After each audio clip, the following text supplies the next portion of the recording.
Hello student. हमारा chapter 3 चल रहा है विमीय विश्लेषण। इसकी हम 3rd वीडियो आज बना रहे हैं, तीसरा पार्ट करा रहे हैं। इससे लास्ट वीडियो में हमने विमाओं के अनुप्रयोग पढ़े थे। दो अनुप्रयोग हमने इससे लास्ट वीडियो पढ़ लिए थे। पहला तो अनुप्रयोग कि एक पद्धति के मात्रक को दूसरे बदलना, यानी कि वैल्यू को चेंज करना सीखा था हमने। दूसरा अनुप्रयोग था कि फॉर्मूले की सत्यता की जानकारी देना कि वो फॉर्मूला करेक्ट है या नहीं है।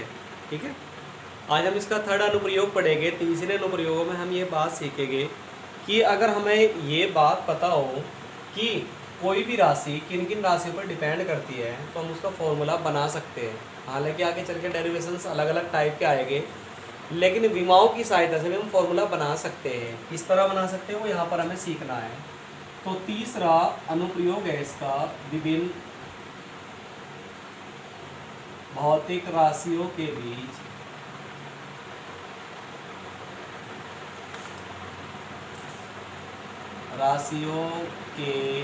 बीच संबंध स्थापित करना है ना भाई।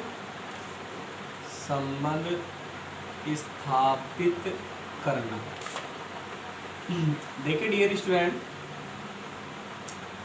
इसमें कंडीशन एक होती है आपकी कि आपको ये पता होना चाहिए कि जिन जिन राशियों के बीच हमें संबंध स्थापित करना है उनमें से कौन सी क्वांटिटी किन किन पर डिपेंड कर रही है। मान लीजिए 4 क्वांटिटी है मेरे पास में, ए बी सी और डी। इनमें मुझे फॉर्मूला बनाना है तो पहले पता हो कि ए पर डिपेंड कर रही, बी पर भी, सी पर भी डिपेंड कर रही और डी पर भी।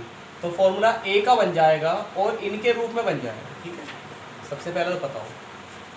करेक्ट है बात कि अगर हमें ये पता हो कि कौन राशि किन किन पर डिपेंड कर रही है तो हम उसका फॉर्मूला बना सकते हैं। ठीक है, एक सवाल है, मैं एग्जांपल देता हूँ यहाँ से, और ये क्वेश्चन भी कह लीजिए आप।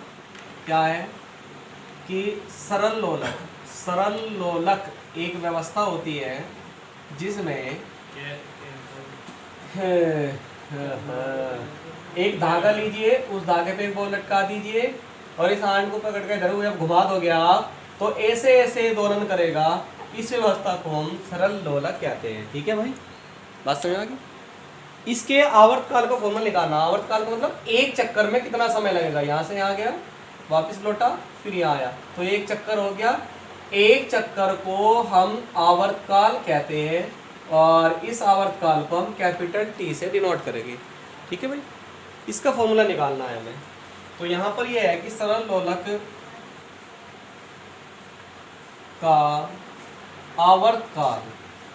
आवर्तकाल हो गया आपका कैपिटल टी। ठीक है, गोलक के द्रव्यमान, गोलक उसे बोलते हैं जो बॉब नीचे लटके हुए हैं, इसे हम गोलक बोलते हैं।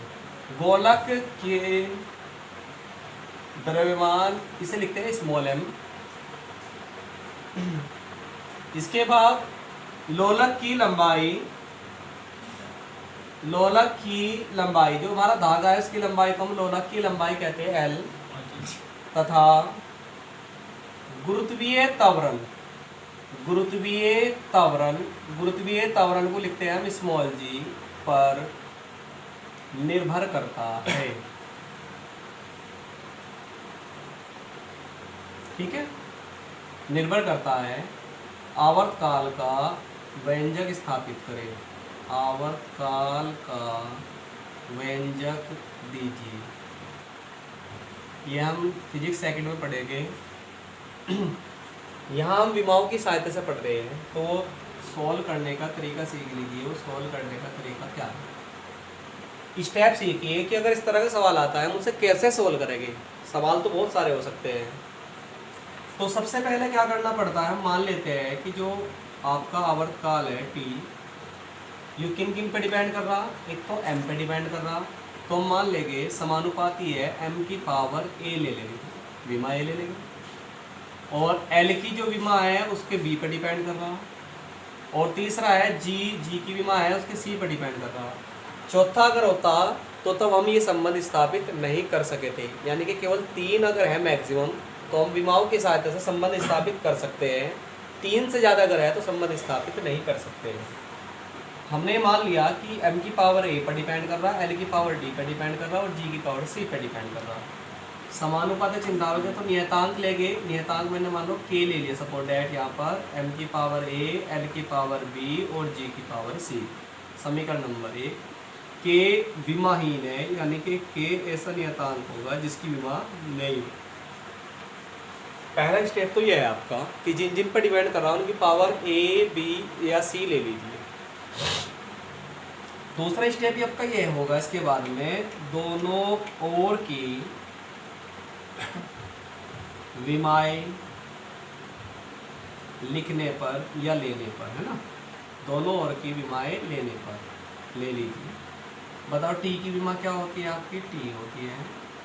के की कोई विमा नहीं होगी, एम की विमा एम होती है, उसकी पावर ए है। एल की विमा एल होती है, उसकी पावर बी है। जी की विमा होती है एल, टी की पावर माइनस के टू, इसकी विमा क्या होगी, सी होगी भाई। ठीक है, इसकी विमा क्या होगी आपकी, सी होगी। तो ये सेकंड स्टेप है आपका कि और विमा लिख लेंगे। इसे करेक्टली ठीक से करके लिखा दीजिए आप। ये देखो एम ए की जगह है तो एम की पावर ए, एल यहाँ भी है, एल यहाँ भी है, तो एल की पावर यहाँ कितना है बी, एल की पावर यहाँ कितना हो जाएगा सी।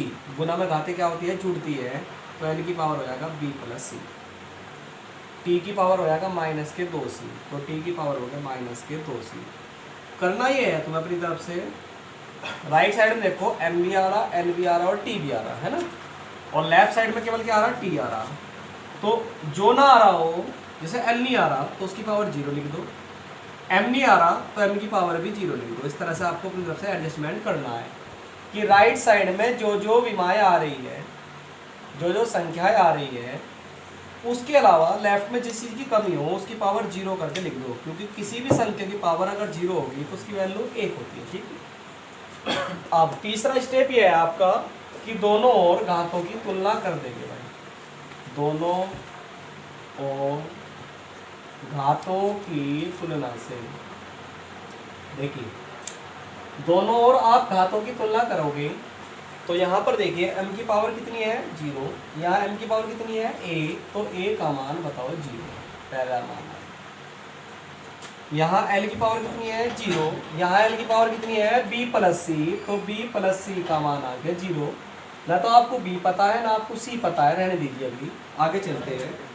t की पावर कितनी है 1, जिसकी कोई पावर ना हो उसकी पावर 1 होती है। ठीक है, यहाँ t की पावर कितनी है माइनस के 2c, तो इसकी वैल्यू आ गई माइनस का 2c बराबर 1, तो c की वैल्यू निकालेंगे माइनस का 1/2, ये वैल्यू आ गई। इस c के मान को उठा के आप यहाँ रख दीजिए, तो b c का मान रख दो माइनस का 1/2 0, तो आपका b का वैल्यू आ जाएगा आपका 1/2।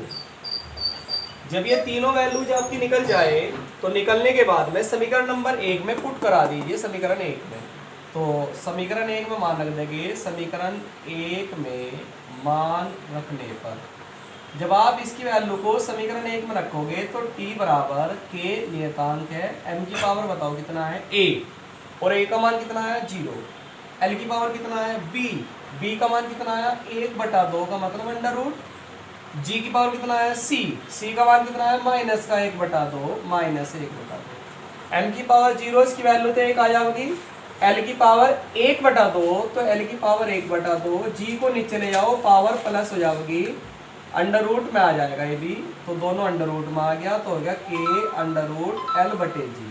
ठीक है, और जैसा कि मैंने आपको दूसरे अनुप्रयोग में फॉर्मूला पढ़ाया था t बराबर 2 पाई आता है k का मान अंडर रूट l/g।